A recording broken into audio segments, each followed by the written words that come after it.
Beliau mengatakan di antara manfaat-manfaat spiritual secara keimanan yang terdapat pada puasa adalah bahwa puasa membiasakan seseorang untuk bersabar dan menguatkannya. Ini poin yang tidak kalah penting karena untuk menjadi penyabar itu butuh latihan. Tidak bisa orang sembarangan bisa tiba-tiba sabar dalam segala macam ujian. Dan puasa yang terbaik karena dia bersabar. Lagi kering tenggorokannya, dia butuh minum tapi karena Allah larang maka dia tahan dirinya, dia bersabar. Lapar, dia bersabar. Matanya, telingahnya, mulutnya, tangannya, kemaluannya, kakinya, semuanya ikut berpuasa. Menahan diri untuk tidak melakukan perbuatan-perbuatan yang haram. Bahkan perbuatan halal saja, makanan, minuman yang halal, biologis yang halal juga ditahan pada saat lagi puasa. Ya, sampai nanti azan maghrib baru boleh.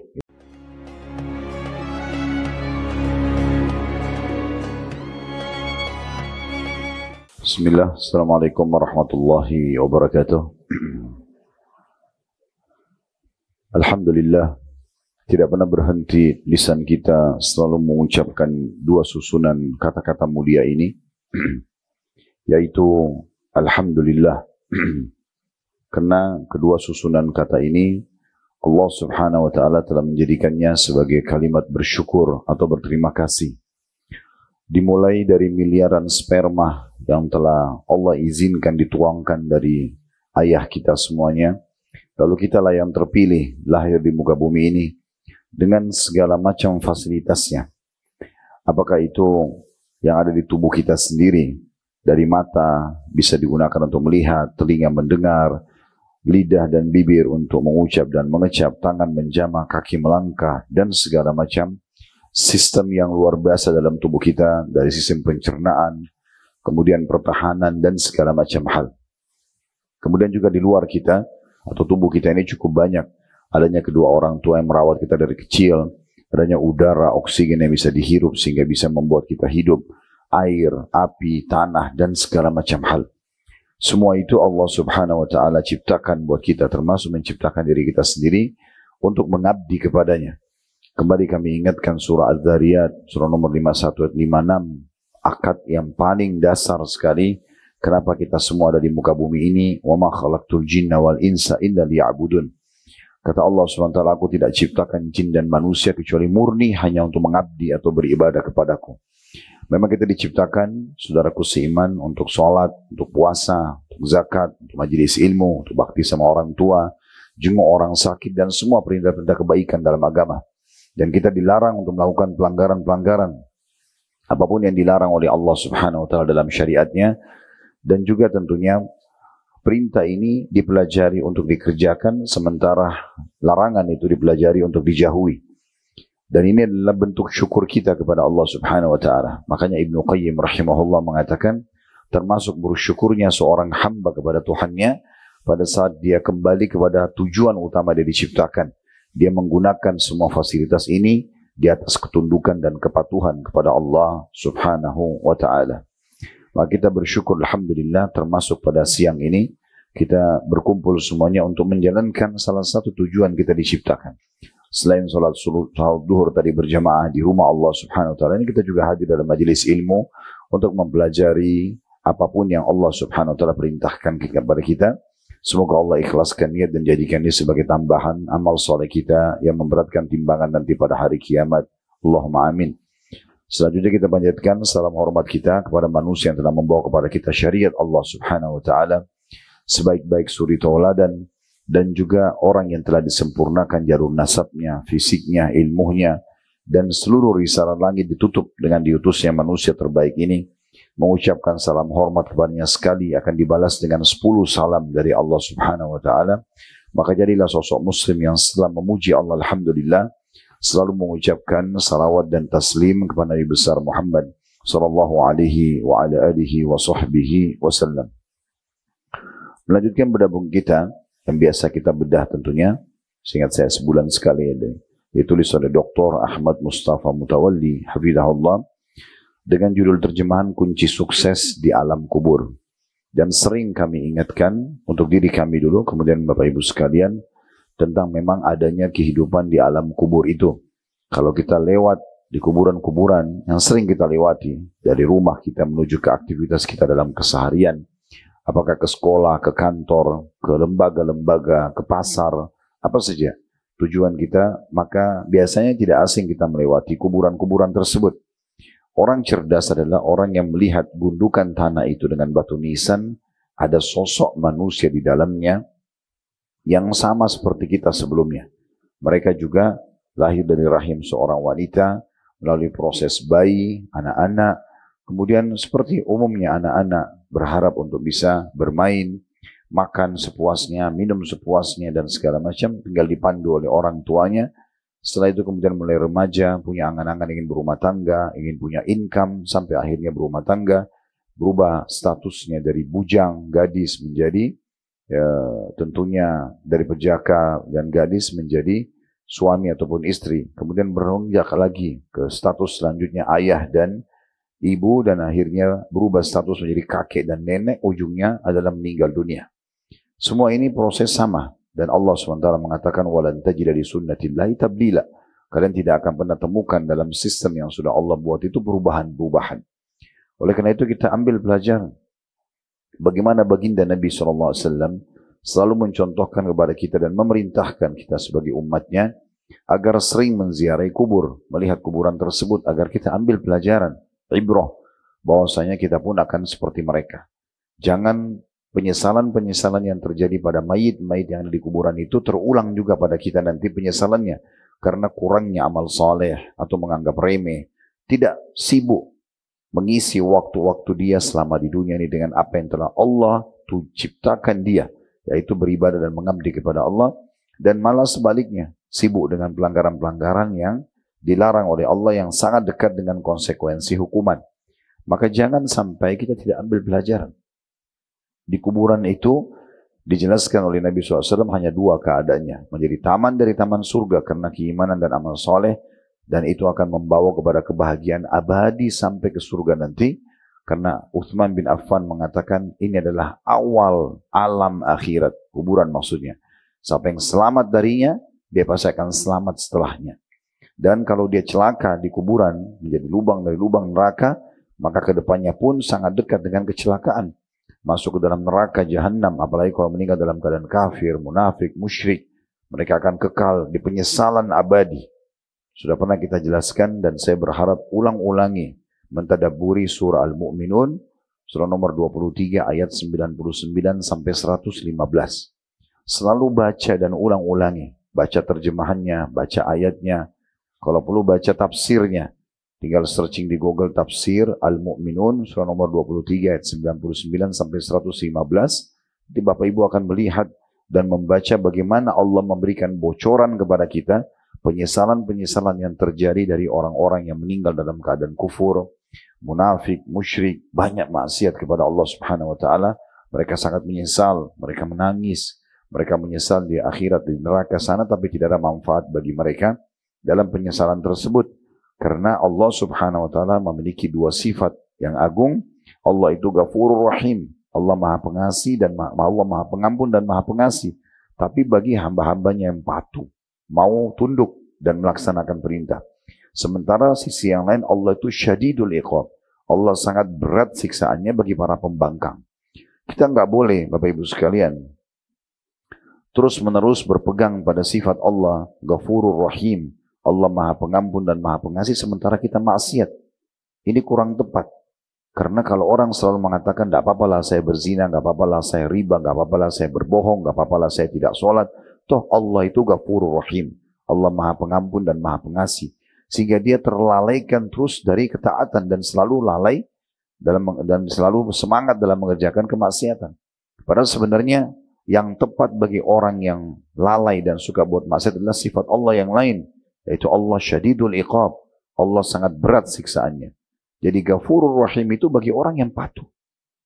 Jadi yang tepat adalah kalau kita mulai terjerumus dalam dosa, kemaksiatan yang bisa mendatangkan nanti konsekuensi hukuman di dunia, di kuburan dan di neraka nanti, seseorang harus berpegang pada sifat Allah Syadidul Iqab. Allah sangat berat siksanya, supaya dia tidak berani lagi mengulang-ulangi perbuatan dosa tersebut.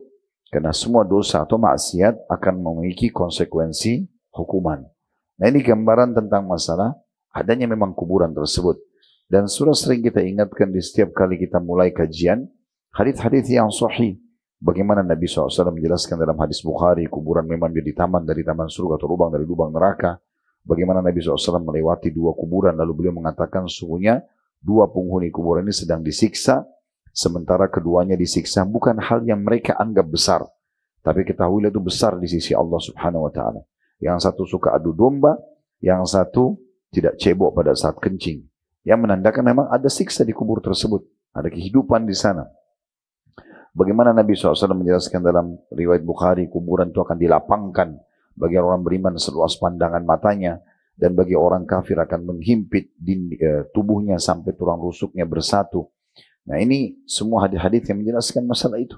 Di antaranya juga Nabi SAW pernah melewati dua kuburan, lalu beliau minta kepada sahabat untuk mengambil pelapa kurma, lalu beliau belah dua, lalu beliau tancapin di dua kuburan tersebut, seraya beliau bersabda, mengatakan bahwasanya semoga saja siksa keduanya diringankan di kuburan selama pohon ini atau benda ini belum kering. Selama kedua pelapa kurma ini belum kering. Tapi ini adalah mukjizat Nabi Muhammad SAW. Tidak semua orang bisa melakukannya. Makanya tidak ada satupun sahabat yang mengambil pelapa kurma lalu menancapkan di kuburan kerabat yang sudah meninggal. Karena mereka tahu ini khusus untuk Nabi SAW. Ini sekaligus kita ingatkan, karena saya pernah temukan ada beberapa dai kita menyampaikan kalau bolehnya ya, menancapkan pohon ataupun bunga-bungaan di kuburan dengan berharap itu bisa menjadi pengampunan atau peringanan siksa bagi orang yang di kuburan. Padahal sebenarnya ini khusus untuk Nabi SAW. Makanya tidak ada sahabat yang melakukan itu karena mereka tahu mereka tidak mampu untuk melakukan hal tersebut. Ini khusus untuk Nabi SAW. Dan sekian banyak tentunya dalil berhubungan dengan masalah adanya kehidupan di kuburan. Maka sebelum datang waktu itu, Bapak Ibu sekalian, sebelum penyesalan datang, maka selamatkan diri kita, karena hanya kita yang bisa menyelamatkan diri kita sendiri. Sibuklah detik demi detik, waktu demi waktu yang Allah berikan yang sangat terbatas ini, karena pasti akan ada ajal atau batas akhirnya dengan ketaatan-ketaatan kepada Allah SWT. Selalu kerjakan dari ketaatan yang wajib, kewajiban kepada kewajiban yang lain, atau sunnah kepada sunnah yang lain, atau sunnah ke wajib atau wajib ke sunnah. Sibuk saja dari situ, ya. Dan jangan pernah mengiyakan godaan syaitan. Toh kamu tadi sudah hadir di majelis ilmu, sekarang rehat, saatnya untuk dengarin musik, saatnya untuk bermaksiat kepada Allah. Ini keliru, ya. Ini sangat keliru. Harusnya selalu dari ketaatan kepada ketaatan yang lainnya. Kita sudah menjelaskan dan sampai di kunci sukses di alam kubur yang ke-8 pada kesempatan yang lalu tentang masalah sholat. Dan sudah panjang lebar kita jelaskan tentang masalah sholat. Dan saya sudah bahasakan pada saat itu, Bapak Ibu sekalian, bahwasanya saya tidak tahu apa alasan penulis di sini di poin 8, poin 9, dan poin 10 mereka atau beliau tidak menjelaskan dalil satupun. Padahal sebenarnya poin-poin ini sangat penting. Makanya sholat kita mendatangkan syarah atau penjelasan di pertemuan kita yang lalu, panjang lebar dari referensi-referensi yang lain. Nah, begitu juga di poin ke-9, kunci sukses selamat dari siksa kubur. Yang ke-9 yaitu masalah puasa, juga sama, beliau tidak mendatangkan satu dalil pun. Maka kita akan insya Allah mendatangkan dari referensi yang lain. Itu juga pertemuan yang akan datang insya Allah tentang kiat yang ke-10 selamat dari siksa kubur, yaitu masalah zakat, juga belum ditemukan ada dalil yang ditulis oleh penulis. Baik, kita akan bicara tentang masalah kiat ke-9 selamat atau sukses selamat dari siksa kubur, yaitu masalah puasa. Teman-teman sekalian, biasa banyak orang di antara kita begitu disebutkan puasa, pikiran dia langsung ke Ramadan. Padahal sebenarnya puasa itu bukan hanya di bulan Ramadan, tapi puasa dalam Islam cukup banyak. Walaupun yang diwajibkan adalah puasa di bulan Ramadan. Sisanya umumnya sunnah, kecuali Bapak Ibu punya puasa nazar. Ya, nazar itu misalnya mengatakan kalau penyakit saya sembuh, saya akan puasa. Kalau anak saya lulus diterima di kuliah, misalnya atau di satu universitas, maka saya akan puasa misalnya. Atau kalau anak saya sembuh atau ini atau itu, maka dia hubungkan dengan saya akan puasa 3 hari. Nah, ini namanya puasa nazar. Kalau berhasil, maka dia wajib untuk menunaikannya. Ya, ini tentunya juga puasa yang dekat pada masalah kewajiban. Puasa ini sebenarnya manfaatnya sangat banyak sekali. Saya akan coba bacakan untuk Bapak Ibu sekalian apa yang ditulis oleh Syekh Abu Bakar Jazair rahimahullah dalam kitab Minhajul Muslim beliau di bab puasa lengkap. Karena saya setelah melihat bahasa beliau sederhana, mudah difahami, dan sudah mencakup semua yang kita harapkan dari bahasan tersebut. Namun sebelum saya bacakan dari definisi puasa, dari keutamaan puasa itu sendiri, dari ragam puasa, ada puasa yang wajib, ada puasa yang sunnah, ada yang puasa dimakruhkan, ya. Ada puasa yang diharamkan, maka semua ini kita akan coba memberikan juga gambaran terlebih dahulu. Kalau ada hadis Nabi SAW yang berbunyi, sesungguhnya tidak ada yang lebih buruk, ya, atau bejana yang lebih buruk yang diisi oleh manusia dibandingkan perutnya. Makna hadis ini, Bapak Ibu sekalian, adalah bagaimana seseorang bisa mengontrol makanan dan minuman yang masuk. Bukan hanya sekedar halalan dan thayyibah, dibolehkan dan berkualitas, tapi juga dia harus menambah poin ketiga, kuantitasnya. Jadi jumlah makanan dan minuman yang masuk itu harus dikontrol. Tidak boleh lost control dalam masalah ini, sehingga terjadilah obesitas, ya, kegemukan, atau terjadilah penyakit-penyakit yang muncul justru karena makanan-makanan dan minuman yang tidak dikontrol masuk ke dalam tubuh, karena porsinya melebihi daripada kebutuhan kita. Kita tahu kendaraan mobil atau motor, di saat butuh bensin, kita isi bensinnya sampai full misalnya. Tapi kalau sudah full, terus kita tambah lagi, akan meluap. Kalau di kendaraan mungkin dia meluap, kalau di tubuh tidak. Dia akan menumpuk, ya, di tubuh kita dan akhirnya menjadi permasalahan. Saya coba mencari informasi, ternyata salah satu yang terbanyak membuat manusia meninggal di muka bumi ini, sebabnya obesitas, karena kegemukan. Jadi kegemukan itu ternyata bermasalah. Dan Umar bin Khattab radhiyallahu anhu pernah menegur seorang yang hidup di masa beliau jadi khalifah karena perutnya buncit. Lalu kemudian Umar bin Khattab mengatakan, apa ini? Orang itu mengatakan, ini bekas nikmat Allah. Karena saya makan banyak nikmatnya Allah, jadi perut saya jadi besar gitu. Maka kata Umar, ini kekonyolan. Ini bukan nikmat Allah. Tapi kamu justru telah membawa nikmat itu disalahgunakan. Makna perkataannya begitu. Jadi salah gunakan. Sampai akhirnya kamu tidak sadar, dengan kegemukan seperti ini membuat kamu akan malas beribadah. Kamu akan berlebihan pada hal yang halal. Perlu diketahui Bapak Ibu sekalian, kalau dalam syariat Allah Subhanahu wa taala termasuk dalam tazkiyatun nafs, pensucian jiwa itu, kalau seseorang tidak berlebihan pada yang halal, makanan halal, minuman, tapi tidak boleh berlebihan. Karena Allah mengatakan, makan dan minum, tapi wala tusrifu. Jangan berlebihan. Jadi sesuai dengan kadar kebutuhan saja. Sampai Nabi SAW memberikan gambaran saking berkahnya makanan dan minuman yang Allah berikan kepada kita ini. Kita sebenarnya makan sedikit saja, itu sudah cukup untuk seharian kita hidup. Tidak usah berlebihan. Makanya kata Nabi SAW dalam sebuah hadis yang lain, wahai anak Adam, cukuplah kamu mengkonsumsi makanan yang bisa membuat tulang belakangmu berdiri tegak. Artinya secukupnya. Jadi supaya tidak terlalu banyak mengantuk, tidak jadi malas, tidak menumpuk penyakit dan segala macam, maka kita harus menjaga masalah ini. Dan puasa hadir sebagai salah satu solusinya. Puasa hadir sebagai salah satu solusinya. Karena dia akan mentraining kita untuk tidak sering makan. Kita disuruh bertahan dari azan subuh sampai azan maghrib untuk tidak makan dan minum. Itu kan berarti ada training. Apalagi kalau Ramadan, sebulan penuh kita dibiasakan seperti itu. Dan saking luar biasanya keberkahan dalam hidup kita ini, sampai-sampai kita buka puasa dengan sebutir kurma, 2 butir kurma, dengan segelas air putih atau teh hangat, itu udah membuat kita cukup kuat kok. Sampai sholat tarawih pun selesai kita masih bisa, ya, beraktivitas. Makan pun mungkin sehari sekali. Saya malah kalau Ramadan sehari sekali makan. Sudah cukup banget gitu ya. Ini tergantung bagaimana persepsi di benak kita. Kita selalu makan, saya harus makan sehari 3 kali.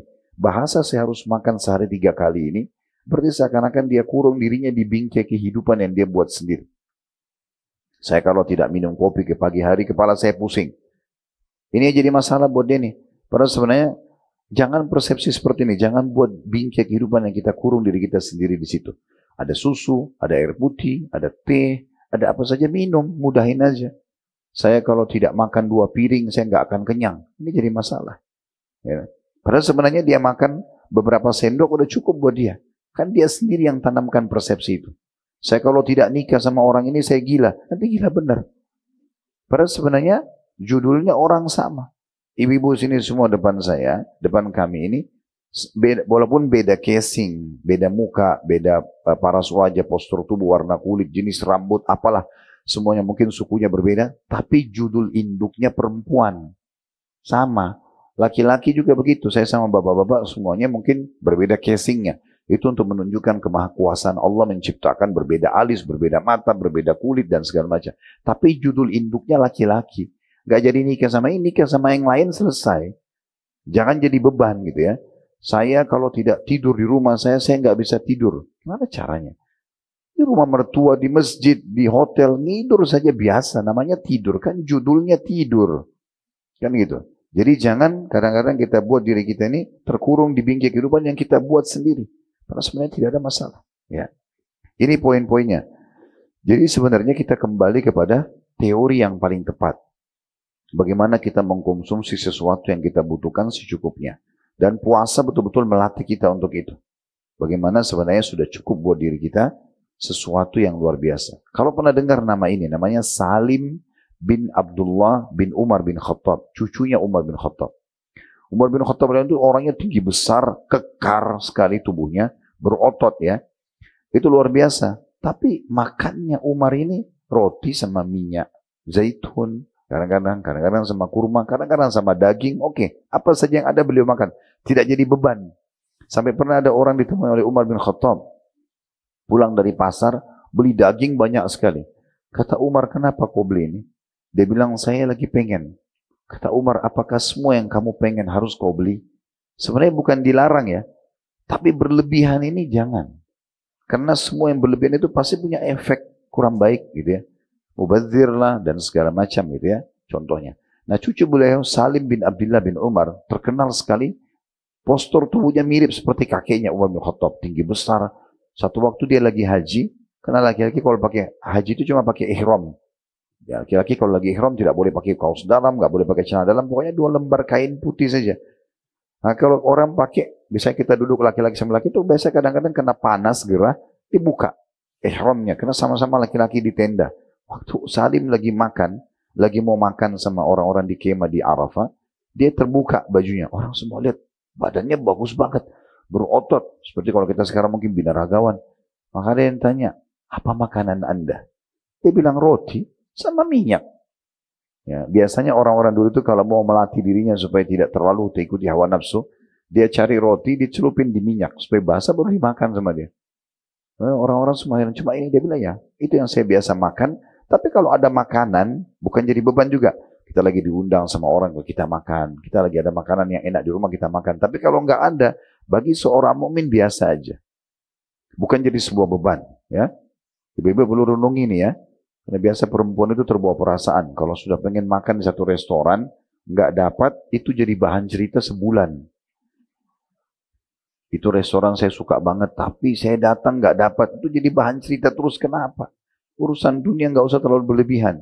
Nah, ini hikmah-hikmah puasa luar biasa. Jadi kita ingin sentuh dari sisi itunya ya. Bukan hanya sekedar menyebutkan masalah keutamaannya. Jadi hikmah-hikmah diperintahkan itu sangat luar biasa. Nanti kita jelaskan atau bacakan bagaimana Syekh Abu Bakar rahimahullah menitik beratkan tentang masalah hikmah-hikmah puasa yang sangat luar biasa. Yang pertama masalah definisi puasa dulu. Secara syar'i, puasa itu menurut etimologi ya, bahasa, menahan diri atau imsak. Ya, menahan diri. Itu secara bahasa, tapi secara terminologi atau syariat, puasa adalah menahan diri dari makanan, minuman, hubungan suami istri, jadi makanan, minuman, dan biologis gitu ya. Dan semua perkara yang membatalkan puasa, mulai dari terbitnya fajar, sampai dengan terbenamnya matahari, dengan niat ibadah. Itu secara syariat. Jadi menahan diri dari makanan, minuman, biologis, serta semua perkara yang bisa membatalkan puasa, mulai dari terbitnya fajar, subuh, sampai terbenamnya matahari, dengan niat ibadah. Ini definisi yang disampaikan oleh Syekh Abu Bakar rahimahullah. Jadi saya ulangi, beliau mengatakan secara etimologi bahasa menahan diri. Tapi yang biasa jadikan rujukan adalah terminologinya atau syariatnya. Nah secara syariat adalah menahan diri dari makanan, minuman, biologis, ya, dan segala hal yang bisa membatalkan puasa, Itu dari mulai terbitnya fajar sampai terbenam matahari dengan niat ibadah. Sementara perintah puasa itu disyariatkannya di fase Madinah. Di Mekah belum ada perintah puasa. 13 tahun Nabi SAW dinobatkan jadi Nabi di Mekah. Dari umur 40 sampai 53 tahun sampai beliau hijrah ke Madinah belum ada syariat puasa. Puasa itu dimulai Bapak Ibu sekalian di hari Senin bulan Sya'ban tahun kedua dari bulan Hijriah. Ya, jadi setelah tahun 2 Hijriah, Nabi 2 tahun sudah hijrah. Sebelum Ramadan, berapa hari disyariatkan puasa Ramadan. Makanya para sahabat berperang Badar di tahun 2 Hijriah di bulan Ramadan itu puasa pertama mereka. Ramadan pertama mereka. Kemudian selanjutnya, puasa sendiri punya keutamaan-keutamaan baik yang wajib ataupun sunnah. Dan ini pasti akan kita butuhkan teman-teman sekalian ya. Setiap kali Bapak Ibu ingin mengerjakan sebuah ibadah supaya kita semangat mengerjakannya, ini poin pertama. Poin yang kedua supaya kita bisa konsisten menjaga sampai kita meninggal selalu kejar ingin mengerjakan, kita harus mencari tahu dapat apa kalau kita kerjakan ibadah itu. Biasa dalam ceramah disebutkan dengan fadilahnya. Jadi kita butuh. Makanya semua perintah agama Bapak Ibu sekalian pasti ada fadilahnya. Ada fadilah puasa, ada fadilah sholat, fadilah puasa, fadilah zakat, fadilah haji dan umroh, fadilah bakti sama orang tua. Semua punya keutamaan-keutamaan. Nah karena kita bahas puasa, diantaranya diangkat oleh Syekh Abu Bakar rahimahullah, hadis Nabi SAW. Dan hadis ini, hadis yang sahih tentunya, diriwayatkan oleh Imam Ahmad,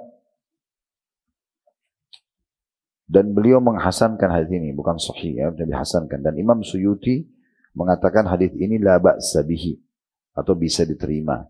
Yaitu sabda Nabi SAW, as-siyamu junnatun minan nari ka junnati ahadikum minal qital. Ketahuilah, puasa itu adalah perisai yang terbaik dari neraka, sebagaimana perisai salah seorang di antara kalian untuk berperang. Nah, hadis yang serupa ini cukup banyak disebutkan oleh Al-Mundhiri rahimahullah. Al-Mundhiri rahimahullah ini menyebutkan banyak hadis di bab tentang puasa. Di antaranya sabda Nabi SAW, siapa yang berpuasa sehari jalan Allah, Allah akan buatkan untuknya khandak. Khandak itu seperti parit yang sangat dalam dan lebar, gitu kan, antara dia dengan neraka. Jadi ternyata puasa itu selain terapi kesehatan, ya, melatih untuk mengontrol makanan dan minuman yang masuk, gitu ya.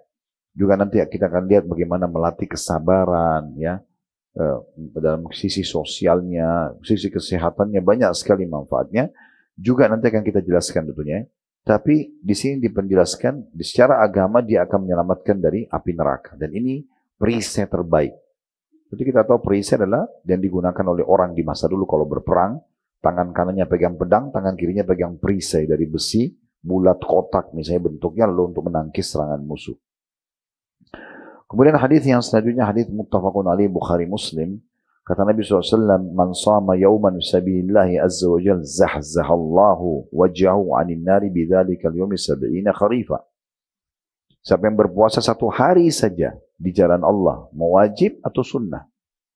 Siapa yang berpuasa satu hari saja di jalan Allah azza wa jal, wajib atau sunnah? Puasa wajib, puasa Ramadan misalnya, atau puasa sunnah.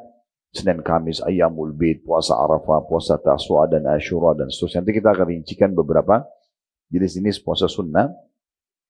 Maka semua itu akan Allah jadikan penyebab dijauhkannya wajah dia, si pelaksana puasa ini, dari api neraka sejauh jarak 70 tahun. Satu hari puasa. Selain memberikan manfaat, ya, kita bisa kontrol emosi, bisa kontrol dari dosa, bisa kontrol makan dan minuman yang masuk, ternyata bisa menyelamatkan dari api neraka luar biasa. Satu harinya 70 tahun. Gimana kalau kita balik 70 tahun orang sempat puasa? Setiap tahun Ramadan dan setiap pekannya selalu ada Senin Kamis, sebulan sekalinya ada Ayyamul Bid, setahun sekalinya juga ada puasa Arafah, puasa Tasu'a dan Asyura. Ini semua luar biasa. Berapa jauh dia dari api neraka tersebut. Kemudian juga hadis yang ketiga tentang masalah adanya doa mustajab bagi orang yang puasa. Selain tadi manfaat dijauhkan dari api neraka, ternyata dia berdoa apa saja, mulai azan subuh, ya, sampai terbenam matahari, maka dia akan mendapatkan doa yang mustajab. Sebagaimana sabda Nabi SAW riwayat Imam Ahmad, ya, salah satu yang tidak akan ditolak doanya adalah orang yang berpuasa. Dan puncaknya pada saat menjelang buka puasa. Puncaknya pada saat menjelang buka. Jadi boleh kita berdoa kapan saja di saat puasa dari mulai azan subuh sampai terbenam matahari. Tapi puncaknya itu menjelang buka puasa. Ya. Sesuai dengan sabda Nabi SAW, Inna lis-shaimi 'inda fitrihi da'watun la turad. Sesungguhnya orang yang puasa itu mempunyai doa yang tidak akan ditolak saat ia berbuka atau akan berbuka. Hadis riwayat Ibnu Majah dan juga Al-Hakim mensahihkannya. Cuma dalam poin ini saudaraku seiman, berdoa itu sebelum buka puasa, ya. Misalnya beberapa setengah jam sebelum buka puasa, 1 jam itu kita berdoa, itu yang paling tepat, ya. Kalau sudah azan, tepatnya berbuka puasa.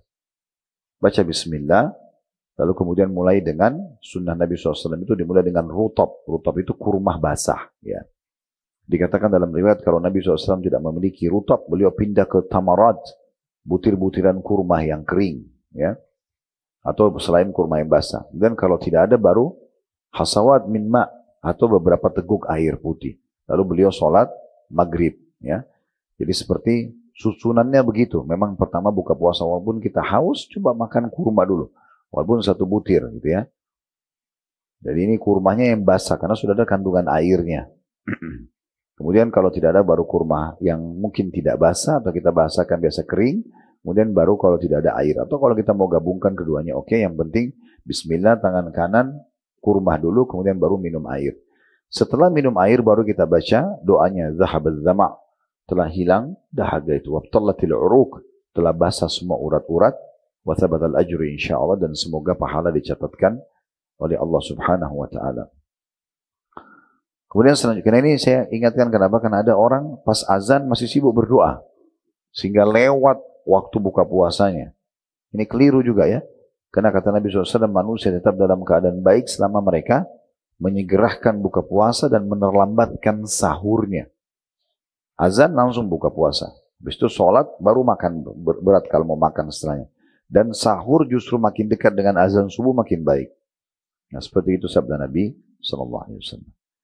Selanjutnya Syekh Abu Bakar mengangkat juga dalil tentang adanya pintu di surga. Hadits yang sangat masyhur khusus untuk orang puasa.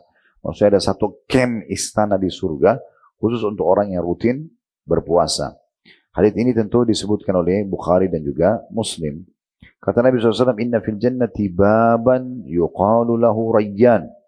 Ketahuilah di surga itu ada satu pintu gerbang yang sangat terkenal dan bernama Rayyan. Yadkhulu minhu as-sa'imuna yawmal qiyamah. Nanti hanya akan dimasuki oleh orang-orang yang suka puasa saja pada hari kiamat. La yadkhulu minhu ahadun ghairuhum. Tidak ada yang boleh masuk kecuali mereka saja. Yuqalu aina as-sa'imun. Akan diiklankan pada saat itu di mahsyar, ya, di depan surga, mana orang-orang yang suka puasa? Fayakumun, maka mereka akan berdiri. La yadkhulu minhu ahadun ghairuhum. Ketahuilah, kata Nabi SAW, diulangi 2 kali, tidak akan ada yang masuk ke kem istana itu kecuali mereka saja. Fa idza dakhalu ughliq. Kalau mereka sudah masuk, ditutup pintu gerbang itu. Tidak bisa lagi orang masuk. Falam yadkhul minhu ahad. Tidak ada lagi orang lain yang bisa masuk setelah mereka masuk, ya. Perlu diketahui Bapak Ibu sekalian, di surga itu hampir semua ibadah punya pintu gerbang. Sholat punya pintu gerbang, jihad punya pintu gerbang. Gitu ya. Di dalamnya ada camp istana. Kita bisa memiliki istana lebih dari 1, dan di semua jenis ibadah ini bisa kita punya istana-istana. Kita bisa punya istana di camp puasa, di camp sholat, di camp jihad, dan seterusnya. Itu semua ada pintu-pintunya. Makanya waktu Nabi SAW menjelaskan itu, Abu Bakar mengatakannya, Rasulullah, apakah ada orang dipanggil dari semua pintu itu? Bukan hanya pintu puasa, pintu salat. Kata Nabi SAW, iya. Dan saya berharap kamu salah satunya. Karena Abu Bakar selalu radhiyallahu anhu sibuk mengerjakan semua jenis ibadah dan maksimal dalam mengerjakannya. Syekh Abu Bakar rahimahullah kemudian pindah ke poin penting masalah manfaat puasa itu sendiri. Tadi yang saya bilang kita akan singgung ya. Beliau mengatakan di antara manfaat-manfaat spiritual secara keimanan yang terdapat pada puasa adalah bahwa puasa membiasakan seseorang untuk bersabar dan menguatkannya. Ini poin yang tidak kalah penting, karena untuk menjadi penyabar itu butuh latihan. Tidak bisa orang sembarangan bisa tiba-tiba sabar dalam segala macam ujian. Dan puasa yang terbaik, karena dia bersabar. Lagi kering tenggorokannya, dia butuh minum, tapi karena Allah larang, maka dia tahan dirinya, dia bersabar. Lapar, dia bersabar. Matanya, telingahnya, mulutnya, tangannya, kemaluannya, kakinya, semuanya ikut berpuasa. Menahan diri untuk tidak melakukan perbuatan-perbuatan yang haram. Bahkan perbuatan halal saja, makanan, minuman yang halal, biologis yang halal juga ditahan pada saat lagi puasa. Ya, sampai nanti azan maghrib baru boleh, gitu kan? Di sini kalau yang halal saja sempat beberapa poinnya tadi ditahan, maka dia bisa bersabar, otomatis nanti dia akan terlatih dan terbiasa meninggalkan yang diharamkan. Jadi kata beliau di antara manfaat, ya, 2 kali beliau ulangi jamak ya. Di antara manfaat-manfaat spiritual yang terdapat pada puasa adalah bahwa puasa membiasakan seseorang untuk bersabar dan menguatkannya. Mengajarkan pengendalian diri dan membantunya dalam mengendalikan diri. Mau nggak mau kita terlatih untuk itu ya. Karena kita membiasakan diri mengendalikannya. Mau makan, mau minum, enggak, tunggu azan. Kita kan bisa kendalikan diri. Karena memang jiwa kita ini kita harus kendalikan ya. Kalau tidak, jiwa itu ada cenderung pada kebaikan, cenderung pada keburukan ya. Jadi dengan puasa ini kita bisa mengendalikan diri kita. Jadi pernah saya kasih contoh, iblis pimpinan syaitan ya, dan dia menyesatkan banyak manusia sebagaimana Allah sudah gambarkan dalam Al-Quran. Tapi pertanyaan, siapa yang menggoda iblis di saat disuruh sujud oleh Allah kepada Adam dan dia tidak mau sujud? Iblisnya sendiri pimpinan untuk menggoda, yaitu hawa nafsunya dalam jiwanya. Ada gejolak, Allah ciptakan pada jin dan manusia gejolak, ingin berbuat baik dan ingin berbuat buruk. Bapak Ibu tadi waktu sepakat ingin datang ke sini, berarti sedang mengontrol jiwanya untuk menerima ajakan untuk pergi bertaklim misalnya. Sebenarnya di dalam jiwa kita tuh ada gejolak juga, gak usah, nanti aja, bisa online, nanti bulan depan, kesempatan lain aja. Lalu setan tunggangi bisikan jiwa itu dengan beberapa program lainnya. Misalnya masak aja, urus anak aja, atau apa aja gitu-gitu supaya kita ya, tergoda. Nah seperti itulah ya. Puasa itu membantu kita bisa mengendalikan diri. Kemudian menumbuhkan karakter ketakwaan dalam diri, karakter ketakwaan dalam diri dan mendidiknya. Ketakwaan artinya kepatuhan ya. Bagaimana kita jadi terbiasa patuh sama Allah. Puasa melatih itu. Karena sekian jam kita patuh sama Allah. Kita selalu mau buat ketaatan, terus kita merasa sayang banget kalau buat dosa. Nanti puasa saya batal nih, nah gitu. Ya. Kemudian dikatakan khususnya ketakwaan yang merupakan tujuan utama yang hendak dicapai setelah puasa. Sebagaimana Allah sebutkan dalam Al-Baqarah 183. Kutiba alaikumus siyamu kama ya alladzina amanu kutiba alaikumus siyamu kama kutiba alladzina min qablikum la'allakum tattaqun. Hai orang beriman, diperintahkan kalian atau diwajibkan kalian berpuasa sebagaimana diperintahkan orang-orang sebelum kalian agar kalian mencapai tingkat ketakwaan. Itu secara spiritual atau keimanan. Lalu paragraf selanjutnya Syekh Abu Bakar mengatakan dalam kitab beliau Minhajul Muslim, sedangkan manfaat-manfaat sosial dari puasa, di antaranya adalah bahwa puasa membiasakan umat Islam untuk hidup disiplin dan bersatu, mencintai keadilan dan persamaan. Karena pada saat puasa kita tahu yang kaya puasa, yang miskin puasa, yang sehat puasa, yang sakit puasa, orang Arab atau orang Ajam semuanya puasa.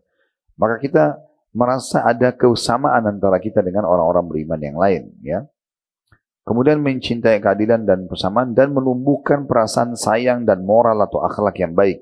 Sebagaimana ia melindungi masyarakat dari segala macam kejahatan dan kerusakan. Itu kalau tiba Ramadan atau di masa puasa, sekian persen itu keburukan berhenti. Ya, umumnya orang berhenti ya melakukan dosa. Sayangnya mereka banyak yang tidak ambil pelajaran setelah Idul Fitri kembali dalam kemaksiatannya. Padahal tadinya sudah masuk dalam zona aman ketakwaan, tinggal mereka menjaga sampai ajal datang, itu akan aman. Tapi sebagian mereka tidak, malah juga pintu kemaksiatan, pelanggaran setelah puasa. Dia tidak ambil pelajaran. Sayang sekali. Dari segi kesehatannya kata beliau, di antara manfaat-manfaat puasa untuk kesehatan adalah puasa membersihkan usus-usus. Ya, karena tidak semua makanan bisa langsung dikelola oleh usus kita. Kalau kita lebih dalam mempelajari secara medis, kita akan temukan banyak sekali jenis-jenis makanan juga yang kalau masuk itu butuh waktu yang cukup lama. Ada yang harian, ada yang bulanan bahkan, ya, baru bisa dikelola oleh usus kita karena beratnya bobot kandungan yang ada di makanan tersebut, apakah bahan kimianya, pengawetnya, dan seterusnya. Puasa itu akan membantu karena sudah tidak ada yang masuk di usus kita sekian jam, maka mau nggak mau dikelola makanan tersebut, ya. Begitu juga dengan menumpuknya lemak itu, mungkin teman-teman yang biasa olahraga tidak asing, dia pasti akan digunakan kelebihan lemak itu pada saat tidak ada asumsi yang masuk gitu ya, untuk energi kita. Kemudian memperbaiki lambung, membersihkan badan dari sisa makanan dan kotoran, serta dapat meringankan tubuh dari himpitan kegemukan dan berat badan karena lemak. Di antaranya beliau mengangkat hadis Nabi SAW, sumu tasihhu, berpuasalah kalian maka kalian akan sehat. Ini beliau katakan di punutnya diriwayatkan oleh Ibnu Sunni dan Abu Nuaim dan As-Suyuti menghasankan hadis ini. Walaupun sebagian ulama masih ada yang menanggapi tentang kesahihan hadis ini ya, tapi beliau sengaja mengangkat kalau ada juga ulama yang menghasankannya. Dalam masalah ini ada satu pengalaman yang pernah digambarkan oleh seorang pengusaha besar di Saudi, Bapak Ibu sekalian. Jadi orang ini tidak mau puasa Ramadan. Orang kaya raya di Saudi. Dan uniknya, dia setiap mau tiba Ramadan, kalau sudah bulan Sya'ban, supaya nggak kena hukum Ramadan, tidak ada orang yang menasihatin dan mengingatkan dia, dia sengaja liburan sama keluarganya ke Eropa, ke Amerika, akhir Sya'ban. Nanti bisa berhujjah, kan musafir, Ramadan bisa nggak puasa. Jadi dia sengaja lahirkan, itu kisah nyatanya. Setiap tahun begitu. Mungkin setelah 10 tahun dia berjalan, Allah Subhanahu wa Ta'ala uji dia dengan penyakit. Penyakit ini sering kambuh di perutnya, perasaan kram di perutnya, tapi nggak diketahui sebabnya. Jadi selalu kalau muncul itu dia sudah nggak bisa tahan lagi, karena kesakitannya dan mengambil waktu sekian lama dari masa hidupnya gitu. Dia berobat sana sini sama segala macam ya, atau spesialis, dokter, resep obat, semua sudah dicoba, nggak bisa sembuh-sembuh. Dan uniknya dalam setiap hari selalu muncul di jam-jam tertentu yang teracak, dan kemudian di saat teracak, karena dia teracak, jadi nggak sempat ke dokter lagi untuk ngecek juga. Kadang-kadang muncul jam 3, kadang-kadang muncul jam 5, kadang-kadang muncul tengah malam, nggak jelas. Ya kan? Sehingga dokter pun pada saat di endoskopi, di segala macam lah, USG, tidak ada, nggak ditemukan masalahnya. Hingga cerita, dia rupanya datang ke salah satu dokter Katolik di Jerman. Nah, begitu ceritanya ya. Sebenarnya orang Katolik ini dokter itu sudah lama mau masuk Islam. Tapi dia kebetulan nunggu, apa nih yang bisa gitu, dia mau terpicu untuk syahadat. Dia mau sesuatu yang besar, dokter ini. Kuasa Allah pertemukan sama orang ini. Dokter lihat nama-nama dokter yang pernah dia konsultasi. Ini dokter-dokter dunia, sudah profesor semua di bidangnya. Resep vitaminnya, resep obat, segala macam itu sudah yang terbaik. Gak ada lagi generik-generik, ini semuanya yang asli, yang bagus. Yang kualitas paling bagus. Juga sama. Akhirnya dia bilang gini, kebetulan waktu itu mau Ramadan, di tahun ke-11. Kata si Katoliknya ini, dokternya, saya mau berbagi dengan kamu. Kamu Muslim kan? Dia bilang ya. Setahu saya dalam Islam, karena dia sudah lama belajar Islam, tapi dia belum masuk Islam. Nanti ini sekaligus jadi penyebab dia masuk Islam gitu. Jadi dia bilang, setahu saya dalam agama kamu kan ada puasa tuh. Ramadan sebulan.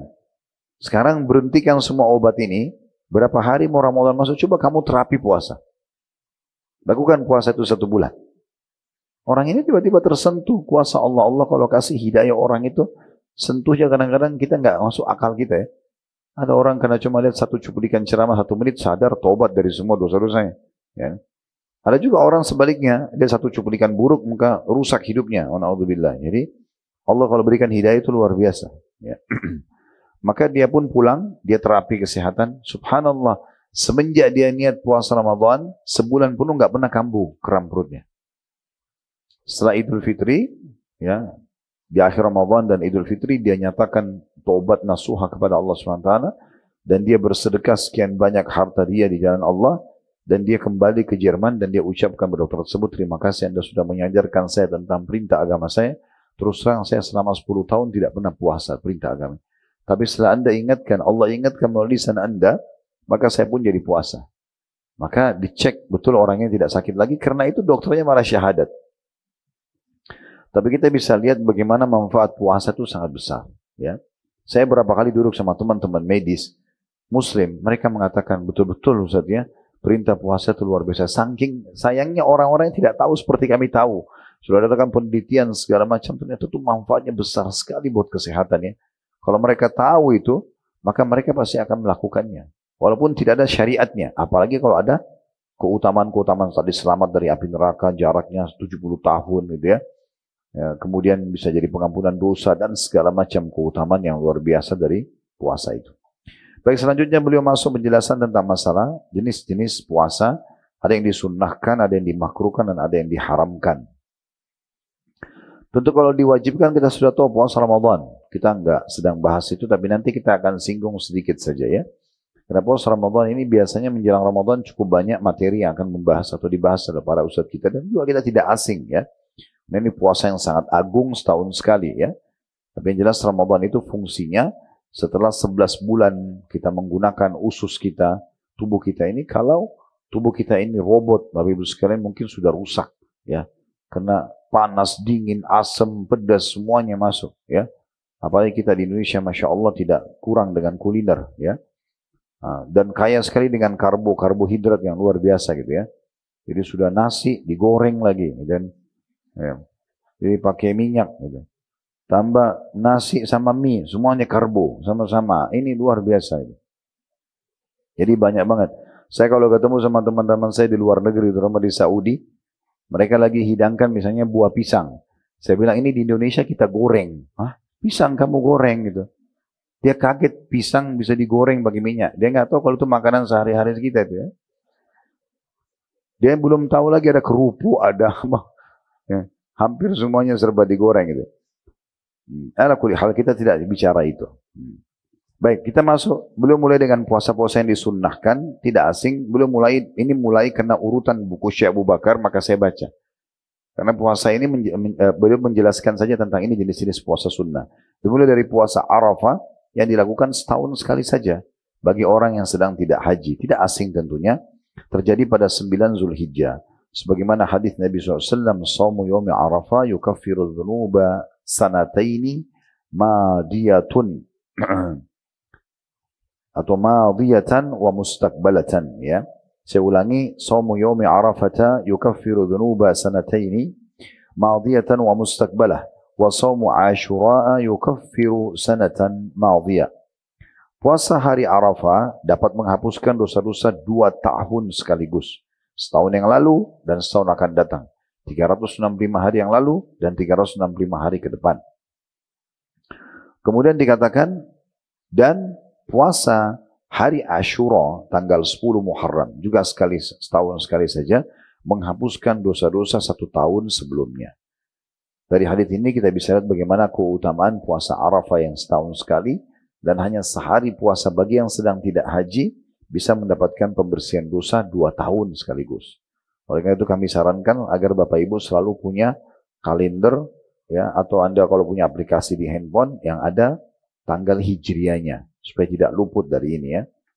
Yang jelas kalau mudah diingat, berarti ingat pada saat jemaah haji lagi wukuf di Arafah. Walaupun khilaf di antara ulama, kita ikutin wukufnya jemaah haji atau kita ikutin tanggal 9 Zulhijjah kita. Ini ada yang mengatakan ikut Arafah, ada yang mengatakan ikut tanggal 9. Intinya Anda jangan ketinggalan puasa ini gitu ya.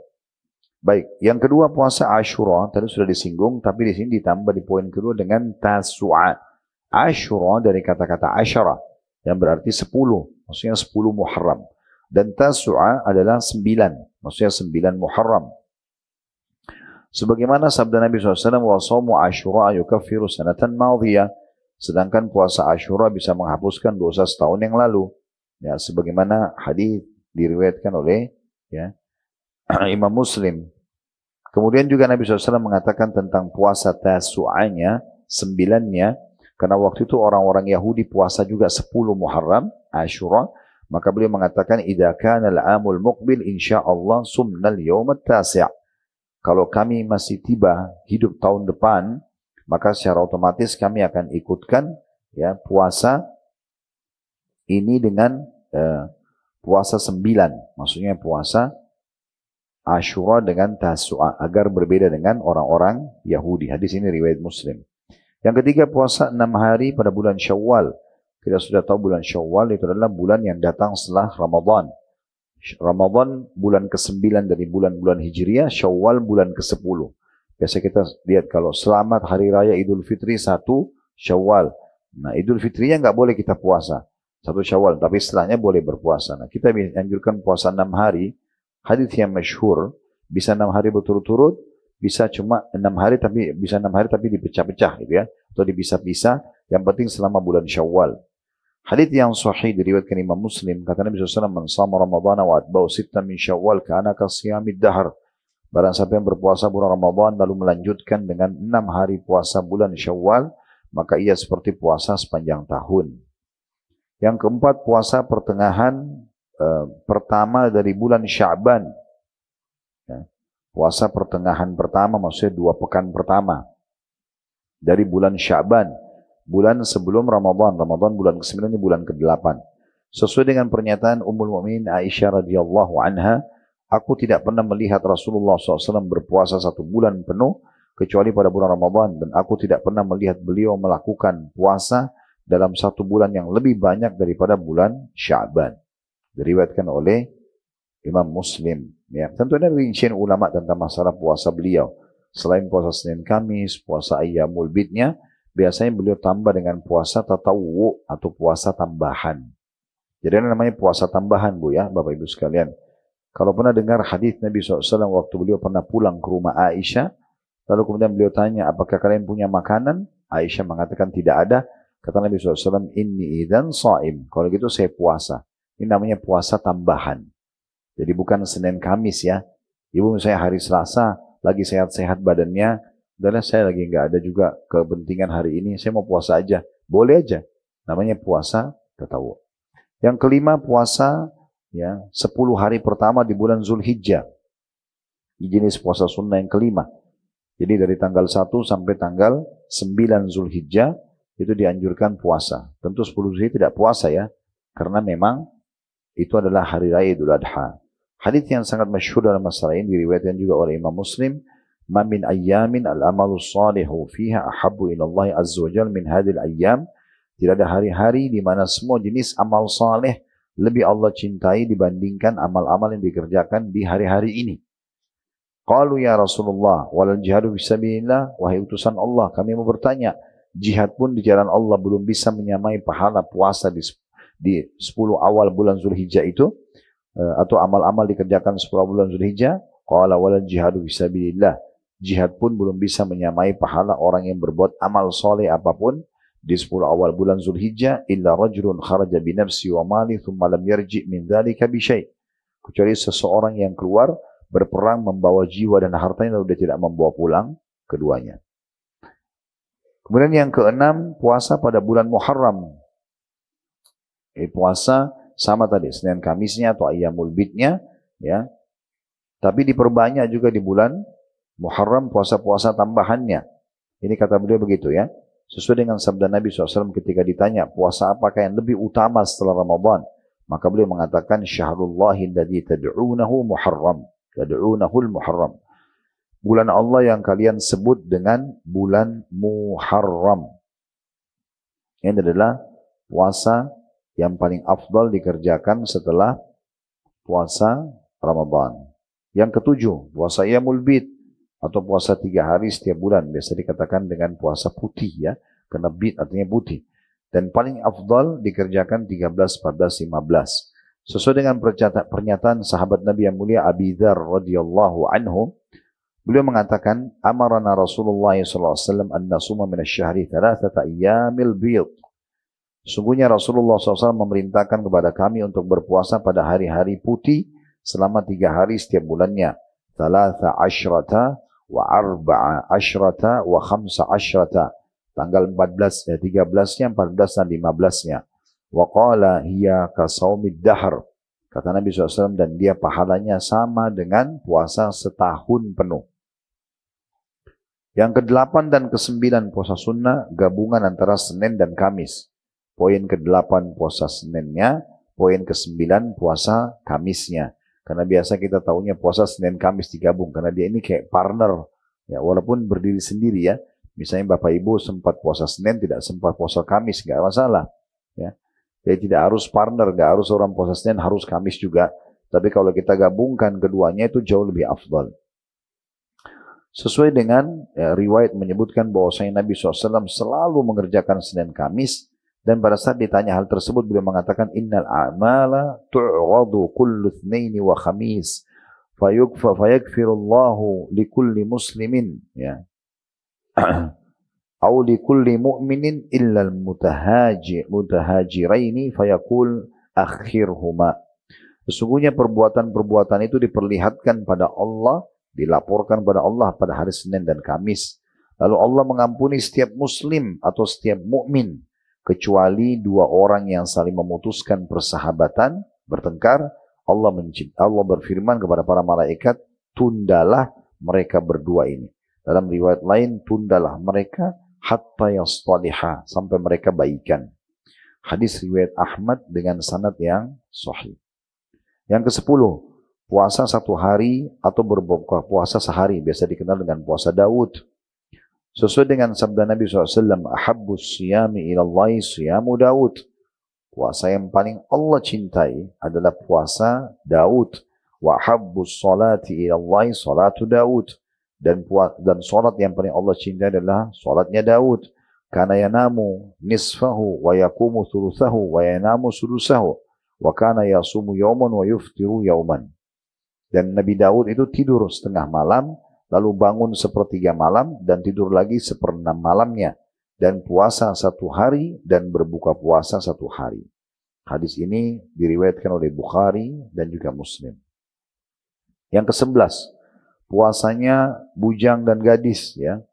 Ini khusus yang belum mampu menikah, sementara mereka merasa ada gejolak syahwat, maka puasa bisa membendung itu. Sesuai dengan sabda Nabi SAW, man istata'al ba'ata falyatazawwaj, fa inna aghaddu lil basari wa ahsanu lil farj, wa man lam yastati' fa alayhi bis shaum fa innahu lahu wija. Ya. Siapa yang sudah ba'a itu maksudnya sudah mampu melakukan, ya, hubungan biologis, bukan kemampuan finansial di sini. Si laki-laki sudah siap melakukan biologis, menumpangkan spermanya, lalu dia berikan hak istrinya, kemudian juga siap menjadi ayah kalau istrinya hamil. Si perempuan juga sudah siap melayani kebutuhan biologis suaminya nanti, siap hamil dan punya anak, itu namanya ba'ah. Siapa yang sudah punya ba'ah, maka menikahlah. Karena dia akan lebih menundukkan pandangan dari yang haram dan menjaga kehormatan. Sedang bagi orang yang tidak mampu atau belum mampu melangkah menikah, hendaklah ia berpuasa karena sungguhnya hal itu dapat menjadi perisai baginya atau penolong baginya. Hadis riwayat Bukhari. Sekarang kita pindah ke puasa-puasa yang dimakruhkan. Boleh puasa tapi lebih baik tidak puasa, gitu ya. Yang pertama, puasa Arafah bagi orang yang melaksanakan wukuf. Karena adanya larangan Rasulullah SAW untuk berpuasa di hari Arafah bagi orang yang berada di Arafah itu sendiri. Semua disebutkan riwayat Abu Daud dan juga Al-Hakim, dan Al-Hakim mensahihkannya. Artinya kalau Bapak Ibu lagi haji, wukuf di Arafah, tidak dianjurkan puasa. Tapi kalau ada orang puasa, hukumnya makruh. Dia tidak berdosa, puasanya nggak batal, tapi dia kehilangan pahala. Karena memang pahala di sini maksudnya pahala mengikuti sunnah Nabi SAW, ya. Sebenarnya pahala puasa tetap dapat, tapi dia kehilangan peluang untuk mendapatkan keafdalannya, gitu ya. Yang kedua, yang dimakruhkan puasa pada hari Jumat secara khusus satu hari saja. Sesuai dengan sabda Nabi SAW, Inna yawmal jum'ati idukum fala tasumuhu illa an tasumu qablahu au ba'dahu. Sesungguhnya hari Jumat itu adalah hari raya bagi kamu sekalian. Maka janganlah kamu berpuasa pada hari itu kecuali disertai dengan puasa sebelumnya atau sesudahnya. Ya. Ini hadis diriwayatkan oleh Al-Bazzar dengan sanad jayyid atau boleh diterima, ya. Dan juga disebutkan hadis ini disebutkan oleh Bukhari Muslim. Hadis ini adalah hadis yang sahih. Artinya hari Jumat jangan ibu puan bapak puasa sendiri, dia berdiri sendiri. Kecuali diikuti Kamis sebelumnya atau Jumat atau Sabtu sesudahnya, gitu ya. Kayak misalnya orang mau bayar utang Ramadan misalnya ya, jangan dia puasa Jumat saja.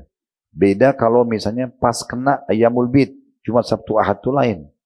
Ya sudah, karena ada perintahnya. Ini kalau lagi tidak ada perintah di hari itu, maka Jumatnya dimakruhkan kalau puasa sendiri. Yang ketiga, puasa Sabtu juga secara khusus terpisah. Hanya Sabtu saja. Sesuai dengan sabda Nabi SAW, La tasumu yawmas sabti illa fi mafturida alaikum. Wa in lam yajidu ahadukum illa liha'a inabin au 'uda syajaratin falyadmadhu. Janganlah kamu berpuasa pada hari Sabtu kecuali puasa yang diwajibkan atas kamu sekalian. Kalau pas Ramadan kena itu lain ya. Jika seseorang di antara kamu tidak mendapatkan apapun selain kulit anggur atau cuma ranting pohon kecil, maka hendaklah dia mengunyahnya. Maksudnya untuk batalin puasanya. Kalau dia sedang puasa Sabtu saja. Kecuali diikuti tadi sehari sebelumnya, Jumatnya, ya, atau sehari sesudahnya. Yang keempat, puasa pada akhir bulan Sya'ban. Sebagaimana sabda Nabi SAW, ya. Idam tasafa Sya'banu fala tasumu. Kalau sudah tiba pertengahan atau akhir ya, mencapai mulai pertengahan sebenarnya Sya'ban, maka janganlah kalian berpuasa. Kalau pernah dengar ini, hadis ini memang sering dibahas oleh para ulama, riwayat Abu Dawud, Tirmidzi, Ibnu Majah ya. Kalau Nabi SAW itu biasanya kalau bulan Sya'ban, kalau sudah lewat Ayyamul Bid, 13, 14, 15, nah mulai 16 ke atas beliau sudah tidak puasa. Di bulan Sya'ban ya. Karena sepanjang tahun sudah puasa gitu ya. Dan beliau mengatakan ada catatan di sini, hukum makruh menjalankan puasa pada hari-hari yang telah disebutkan di atas tadi adalah makruh tanzih atau belum sampai level derajat haram. Belum sampai pada derajat haram. Tapi lebih kehilangan pahala karena lebih menghilangkan keafdalannya ya. Sedangkan makruh puasa pada hari-hari yang akan disebutkan selanjutnya adalah makruh tahrim atau makruh tapi sudah sampai pada level dilarang. Yang pertama, puasa wisol. Puasa wisol. Sebenarnya dia makruh, tapi bisa masuk kepada dosa pengharaman. Yaitu berpuasa selama 2 hari atau lebih tanpa berbuka sama sekali. Misalnya orang puasa sampai azan maghrib, dia harusnya buka puasa. Dia nggak buka puasa, dia tahan sampai besok. Itu namanya puasa wisol. Ya. Nabi SAW melarang, selain bersabda, La tuwasilu. Ya. Janganlah kalian berpuasa wisol. Ini diriwayatkan oleh Abu Dawud hadisnya. Maaf, ini diriwayatkan oleh Bukhari. Kemudian yang kedua, puasa pada hari yang meragukan atau Yom Syak. Yom Syak itu akhir bulan Sya'ban. Kita ragu, ini sudah masuk Ramadan atau tidak. Itu namanya hari Syak. Makanya kan di akhir Sya'ban biasanya ada ru'yah hilal. Melihat bulan ya. Nah di hari itu kita nggak boleh puasa, hari Syak. Karena kata Nabi SAW, sahabat yang menukil dari Nabi SAW, Man sama yawma syakki faqad asa Abul Qasim. Barang siapa yang berpuasa pada hari yang meragukan, maksudnya hari ragu, masuk Ramadan atau belum ya, maka dia telah bermaksiat kepada Abul Qasim atau Nabi SAW. Hadis ini diriwayatkan oleh Bukhari, diriwayatkan secara muallak atau tanpa nomor urut ya. Dan yang ketiga, puasa dahar atau puasa sepanjang tahun, non-stop, tiap hari puasa. Ini ada larangannya ya. Sebagaimana sabda Nabi SAW, La sama man samal abad. Tidak akan dinilai puasa bagi orang yang puasa sepanjang tahun. Diriwayatkan oleh Imam Muslim. Dan dalam sabda beliau yang lain, Man samal abada fala sama wala aftar. Barang siapa yang memaksakan diri puasa sepanjang tahun non-stop, maka tidak ada puasa dan tidak ada juga pahala berbuka baginya. Ya, hadis ini diriwayatkan oleh Ahmad dan juga An-Nasai, dan An-Nasai mensahihkannya. Yang keempat, puasanya seorang istri tanpa izin suaminya, padahal suaminya berada di rumah. Jadi maaf ibu sekalian, kalau suami ibu lagi cuti, ibu biasa puasa Senin Kamis misalnya. Tetap ibu harus izin. Kan lagi di rumah nih harus Senin. Saya biasa puasa, boleh nggak saya izin puasa? Kalau dia izinkan boleh. Kalau tidak, maka itu hukumnya tidak boleh. Ya, puasa ibu dianggap batal itu ya, sesuai dengan izinnya. Kata Nabi SAW dalam masalah ini, la tasumil mar'atu yawman wahidan wa zawjuha syahidun illa biidni. Qala waki illa Ramadan. Seorang istri tidak boleh berpuasa walaupun satu hari, sedangkan suaminya ada di sisinya kecuali dengan izinnya. Waki, seorang perawi hadis, mengatakan kecuali puasa Ramadan. Kecuali puasa Ramadan. Ya. Ini diriwayatkan oleh Bukhari dan juga Muslim. Sekarang itu tadi puasa makruh tapi bisa sampai pada level pengharaman. Ya. Sekarang kita masuk ke puasa haram secara mutlak. Nggak boleh puasa sama sekali, malah berdosa.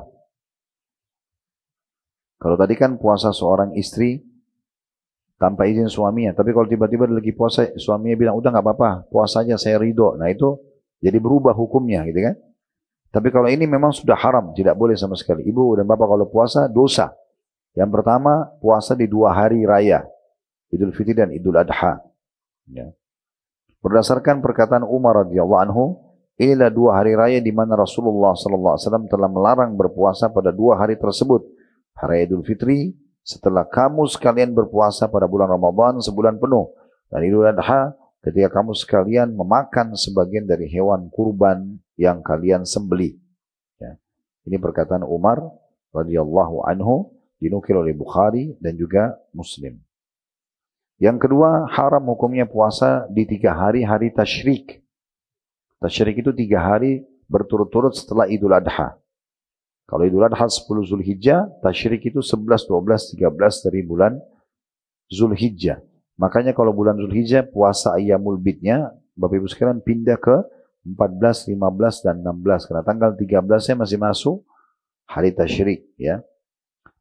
Ini karena Rasulullah SAW telah mengutus seorang penyeru dan menyampaikan pesan beliau di Mina dengan menyebutkan, la tasumu hadil ayyam fa inna ayyamu aklin wa syurbin wa bi'al.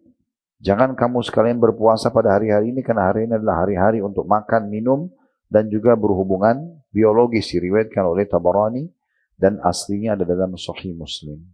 Artinya memang Ayyamul Bid ini adalah hari untuk menikmati hewan kurban kita. Begitu juga lafaz lain, wa dzikrillahi azza wajal. Dan hari-hari ini adalah hari-hari zikir kepada Allah azza wajal. Nah, ini berarti penyampaiannya sudah sangat jelas ya. Yang ketiga, yang diharamkan bagi wanita, haram puasa pada saat haid dan nifas. Ya. Berdasarkan ijma atau kesepakatan ulama mengenai rusaknya atau batalnya puasa seorang wanita yang haid dan nifas. Sesuai dengan sabda Nabi SAW, alaysat idha hadat lam tusalli wa lam tasum, fadhalika min nuqsani diniha. Dikatakan, bukankah jika seorang wanita mengalami haid, maksudnya nifas, ia tidak melaksanakan salat dan tidak puasa, itulah bagian daripada kekurangan agamanya. Ya. Ini diriwayatkan oleh Bukhari. Yang keempat, yang haram puasa, puasanya orang yang sakit. Ya. Dan dikhawatirkan membahayakan jiwanya. Dia kalau puasa malah bisa bahaya, lebih parah sakitnya. Ya. Maka di situ tidak boleh dia puasa. Apalagi sampai membawa pada kematian. Ya. Karena kata Allah SWT, beliau berdalil mengangkat surah An-Nisa ayat 29, surah nomor 4 ayat 29, wala taqtulu anfusakum innallaha kana bikum rahima. Jangan pernah kalian membunuh diri kalian karena sungguhnya Allah itu Maha Penyayang kepada kalian semuanya.